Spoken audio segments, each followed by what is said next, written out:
우리 가족의 고민을 속 시원히 해결해드리는 김숙기의 가족 이야기 시간입니다. 나우미 가족문화연구원 김숙기 원장과 함께합니다. 안녕하세요. 네, 안녕하세요. 김숙기입니다. 네, 원장님. 지금 울산은 비가 추적추적 내리고 있거든요. 원장님 계신 곳은 날씨가 좀 어떤가요? 아, 여기 서울인데요. 네. 아주 화창하고요. 네. 예. 비는 전혀, 오지 않고. 비가 오지 않고 화창한 날씨군요, 서울은. 네네, 여기는, 네. 그 대신 굉장히 무더운 날씨입니다. 그렇군요. 여기와는 정말 정반대의 날씨가 펼쳐지고 있군요. 자, 항상 안전운전 하시고, 비 오면은 비 오는 날 안전운전 하시라고 말씀드리려고 했는데, 무더위에도 항상 건강 챙기시고요. 아이고, 감사합니다. 네. 네. 자, 오늘의 상담 내용은 어떤 내용 도착했는지 먼저 들려드리겠습니다.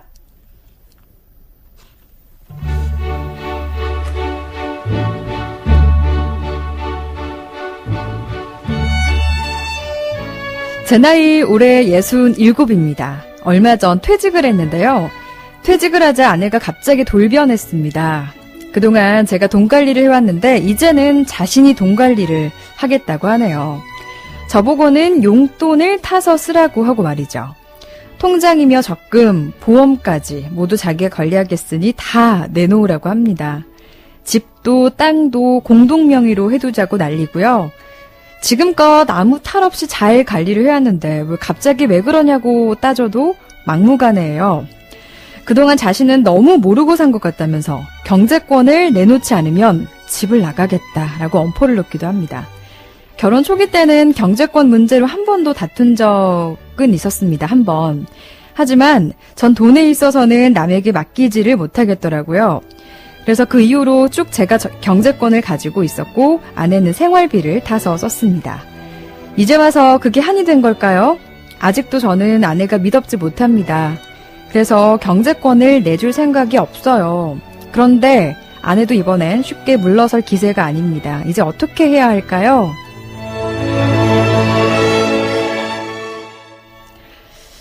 네, 남편의 퇴직 이후 경제권을 두고 갈등을 겪고 계시는군요. 자, 남편분의 사연이 도착했는데 결혼을 막 해서는 처음에 누가 경제권을 잡느냐 이런 말을 참 많이 들었었어요. 그런데 은퇴 후의 경제권이라 원장님은 어떻게 들으셨어요, 이 사연? 우선은 저는 이제 이 사연을 들으면서 이 사연에서 아내가 하셨던 이야기들 있잖아요. 네. 그러니까 보이지 않는 아내의 모습이 저는 많이 보여가지고, 네. 네네, 많이 좀 안타깝게 이제 좀 들었거든요. 네. 어떤 부분이 안타까우셨어요? 만약에 이제 지금 올해 연세가 이제 이제 퇴직하시고, 네. 예순이 이제 넘으신 거잖아요. 네. 그죠? 맞습니다. 그러면 이제 지금 이 정도면 35년에서 한 40년 차 결혼 생활을 이제 하셨다라고 이제 저는 느껴지는데요. 네.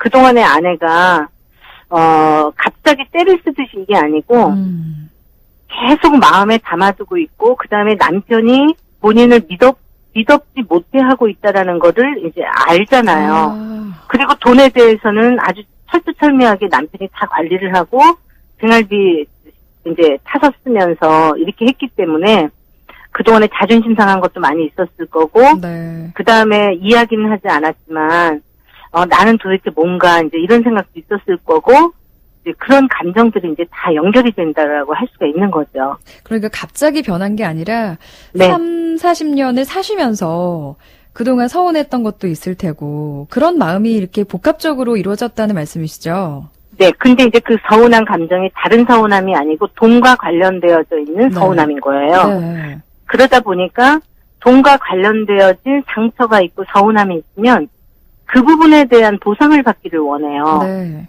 그러니까 이제 이 부분에 대한 거 아마 제가 생각할 때는 아내분이 지금 뭐 때를 쓰듯이 용돈 이제 찾았어라 내가 돈 관리 나도 한번 해보겠다 이제 이렇게 얘기하시는 거고 그다음에 재산도 이제 반반씩 이렇게 좀 만들어 놓자 이제 이렇게 명의를 그렇게 하자는 거잖아요. 공동 명의로. 네. 근데 이제 이 부분에 대해서는 지금 우리 그 남편분께서 이 사연을 보내신 남편분께서 너무나 과잉적으로 일방통행으로 사실은 그동안 관리를 해왔습니다. 그러니까 지금이라도 아내의 이야기를 좀 들어주시면 훨씬 편안한 노후 생활을 할 수가 있습니다라는 이야기를 저는 정말 드리고 싶거든요. 네. 그래서 이게 일시적으로는 다 빼앗기는 것 같은 심정일 수는 있지만 결코 그렇지 않다라는 거.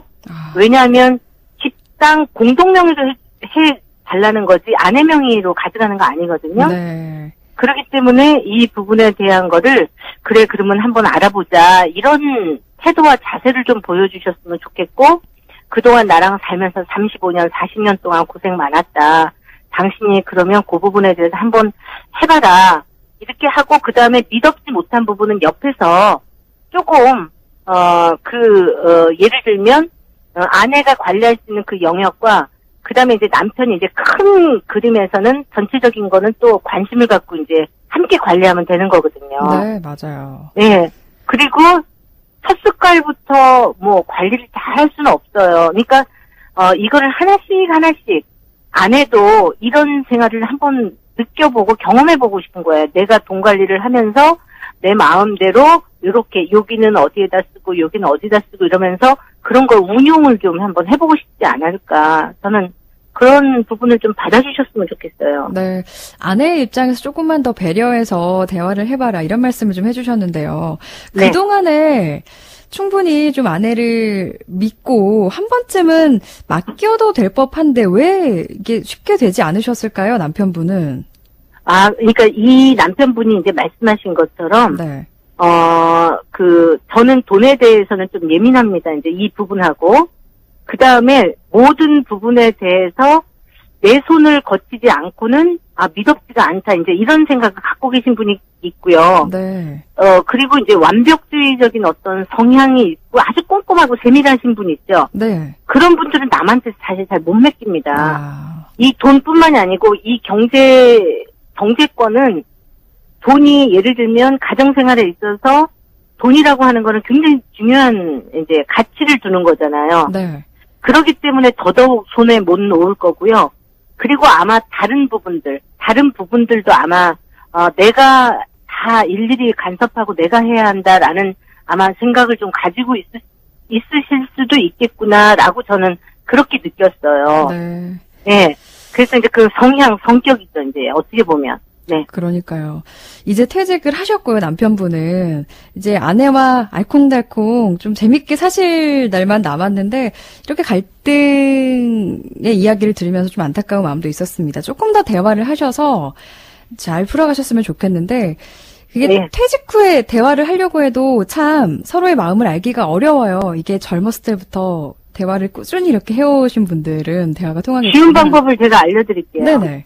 쉬운 방법은 뭐냐면, 우선 남편이 본인의 생각, 주장 이거를 무조건 스톱시키고 그냥 아내 중심의 이야기를 들어보시는 거예요. 네. 그러면서 뭐라고 얘기하냐면 그래 내가 지금 들을 준비가 되어 있으니까 당신 어디 하고 싶은 얘기 해봐. 그래서 아내의 이야기를 꾸준히 하루에 1시간씩만 들어주면 아내가 그동안 쌓였던 거 하고 싶었던 거 그냥 다 들어줄 때 들어주시는데 내 감정으로 들으면 못 듣잖아요. 네. 나도 내 입장에 있으니까. 그러니까 내 입장 없이 아내 이야기를 한번 들어보자. 아내 입장에서 이렇게 딱 마음을 먹고요. 들어주실 때 얘기하면 그랬구나. 그럼요. 그랬구나. 이렇게 얘기하면서 들어주시면 돼요. 근데 말로 안 되면은 이렇게 글로 써서 전하는 방법도 있잖아요. 근데 글은 네. 지금 이제 이 연세에 글로 시작하세요 하는 건 너무 어렵고. 그렇군요. 그리고 뭐든지 말로 하는 게 중요하지 글로 하는 거는 그거는 예를 들면 부분적인 도움은 될 수 있지만 주된 우리 의사소통은 사실 말이에요. 네. 그러니까 말로 시작을 하셔야 되고 지금은 듣는 연습하셔야 돼요. 이분에게 정말 말씀드리고 싶은 게 그랬구나. 우리 아내 마음이 그랬구나. 이러면서 듣는 연습. 그리고 내 거는 내려놓고 아내의 이야기를 좀 들어보자. 이런 마음으로 한 달만 하시는 거를 제가 솔루션으로 좀 드리고 싶거든요. 네. 하루에 1시간씩 한 달 동안 아내가 이제 그만해 나 이제 할 얘기 다 했어 이럴 때까지 그것만 하시면 아마 노후가 훨씬 더 돈독해지고 편안한 노후 생활을 하실 수가 있습니다. 네. 대화를 하고 이렇게 좀 상대방의 목소리를 들어봐라 이런 해결책을 좀 주셨습니다. 하루에 1시간, 한 달간만 네, 이렇게 쭉 해보시면 좋을 거예요. 그리고 그게 요즘에는 또 신혼부부들은 맞벌이 하시는 분들 많아서 각자 벌어서 각자 관리하시는 분들도 많이 계시더라고요. 그런데 이분들 같은 경우에는 이제 남편분은 오랫동안 직장 생활을 하셨고 아내분은 집안에서 전업주부로 이렇게 활동을 하신 것 같은데 참 안타까운 마음입니다. 자, 남편분도 많이 고생을 하셨잖아요. 네. 아내분이 어떻게 좀 더 아내분의 입장에서는 어떻게 하면 좋을까요? 그래서 이제 제가 생각할 때는 이제 아내분이 아마 이번에 물러설 기세가 아니다라고 하는 거는 우리나라 마음을 먹었다. 예, 황혼 이혼이 이제 굉장히 높거든요. 네. 신혼부부 이혼보다도 더 높은데 내가 이참에 조금 좀 다른 인생을 좀 살리라 이런 생각을 하시는 것 같고, 네. 그래서 한쪽에서 너무 많은 부분에 대한 책임을 졌다면 이제는 이제 상대방하고 좀 나눌 수도 있고요. 네. 그리고 내가 이거를 했다면 이번에는 당신이 한번 해봐 해가지고 좀 주거니 받거니 하는 과정이 정말 필요하고요. 네. 그래서 우선은 좀 그 부분을 아내의 마음을 좀 헤아려주고 좀 이야기 들어주는 거로 시작을 하시고, 그다음에 그러면 아내분도 이제 우리 남편이 그동안 얼마나 수고가 많았나, 그걸 헛되이 쓰려는 게 아니고 더 열심히 진짜 그 소중한 거를 내가 잘 한번 해보려고 그래. 아마 이렇게 좋은 뜻에서 얘기하실 것 같아요. 네. 대화가 제일 좋은 해결책인 것 같습니다. 오늘 말씀 여기까지 듣겠습니다. 고맙습니다. 네, 고맙습니다. 네, 지금까지 나우미 가족 문화연구원 김숙기 원장과 함께 했습니다.